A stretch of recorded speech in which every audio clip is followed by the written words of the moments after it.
Hello everyone, কেমন আছেন সবাই? বহু বছর পর, না বহু বছর না, ইয়ার্কি করলাম আপনাদের সাথে। বহুদিন পর আপনাদের সামনে আবার একটা নতুন ব্লগ নিয়ে চলে এসেছি। আশা করছি সকলেই ভালো আছেন, আমরাও ভালো আছি। এটা ছিল শুক্রবার সকালবেলা। ঠাকুরের পায়ে, আমার মেয়ের ঘরে কিছু ঠাকুর আছে, তো সেইখানে ঠাকুরের পায়ে গাছের ফুল দিলাম। দেওয়ার পর সকালে ব্রেকফাস্ট আমাদের হয়ে গেছে। ব্রেকফাস্ট করে এই যে ইনডোর প্ল্যান্ট কিছু রেখেছি। এটা রিসেন্ট আমার শখ হয়েছে ইনডোর প্ল্যান্ট রাখার, তো ইনডোর প্ল্যান্টগুলোতে জল দিচ্ছিলাম। আমার কিছু কিছু আউটডোর প্ল্যানও আছে, চলুন আপনাদেরকে বারান্দায় কিছু আউটডোর প্ল্যান লাগিয়েছি সেগুলো শেয়ার করি।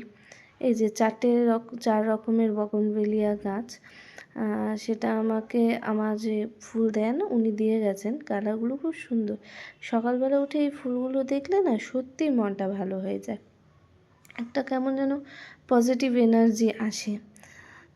আমার এটা রিসেন্ট হয়েছে, জানি না আপনাদের কি মনে হয়। আমার মনে হয় প্রতিটা গাছ একটা শিশু সমতুল্য, আর তাদের যত্ন করে যখন ফুলগুলো ফুটে ওঠে তখন একটা আলাদাই স্যাটিসফ্যাকশন পাওয়া যায়। এই যে আজকে আমাদের মেনু ছিল ফ্রাইড রাইস আর চিকেন কষা। আজকের মেনুটা ঠিক করা হয়েছে আমার অনুযায়ী, কারণ আমার অনেক দিন ধরেই ফ্রাইড রাইস আর চিকেন কষা খাওয়ার খুব ইচ্ছা হচ্ছিল। তো আজকে কর্তামশাইকে বলাতে চিকেন নিয়ে এসেছে, আর ফ্রাইড রাইসের সরঞ্জাম বাড়িতেই ছিল, সেগুলো দিয়ে আজকের মেনু তৈরি। এই যে ফাইনাল লুক ফ্রাইড রাইসের আর চিকেন কষা। উপরে উঠে এসে দেখি মেয়ে ঘুমিয়ে পড়েছে, তো মেয়েকে একটু মশারিটা টাঙিয়ে দিয়ে আমরা চলে এলাম দুপুরের খাবার খেতে।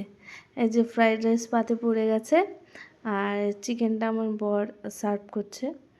এই যে চিকেন কষা। তো আজকে যেন একটু খিদেটা বেশি, কারণ যেহেতু আজকে আমার মনের মতন রান্না হয়েছে। তারপরে বিকেলে চলে এসেছি চায়ের আড্ডা নিয়ে। এই যে মেয়ে উঠে গেছে ঘুমের থেকে, তারপর এক কাপ চা।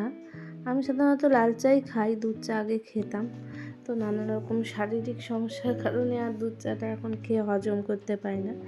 তারপরে এই যে মেয়ের মানি চলে এসেছে, আমার মামাতো বোন হয়ও। তো আমার ছোটো মামা ছোটো মামি সবাই এসেছিল ওকে দেখতে। ভাগ্নি আর নাতনি অন্তর প্রাণ ওরা। তো তাই একটু গল্প করছিলাম সবাই মিলে বিকেলে চায়ের আড্ডায়। যে আর আমরা এদিকে গল্প করছি, আর মেয়ের মতন দুষ্টুমি করেই যাচ্ছে। তো বিকালবেলা সবাই মিলে নানা রকম কথাবার্তা, হাসি মজা করার পরে ওরা রাত্রিবেলা বাড়ি চলে গেল। তারপরে এই যে আমরা ডিনার সেরে রান্নাঘর ক্লিন করে একদম টিপটাপ করে দিলাম, যাতে কালকে রান্না দিদি এসে একদম ক্লিন রান্নাঘর পায়। আমার এটা বরাবরেরই স্বভাব, আমি রাত্রে শোয়ার আগে রান্নাঘর ক্লিন করে ঘর দোর পরিষ্কার করে তারপরে শুতে যাই, কারণ সকালে ঘুমের থেকে উঠে আমার একটু টিপটাপ বাড়িঘর দেখতেই বেশি ভালো লাগে। তো আজ চলি, জানাবেন অবশ্যই ব্লগটি কেমন লাগলো, আর ভালো লাগলে অবশ্যই লাইক কমেন্ট শেয়ার করবেন। আজ চলি, টাটা।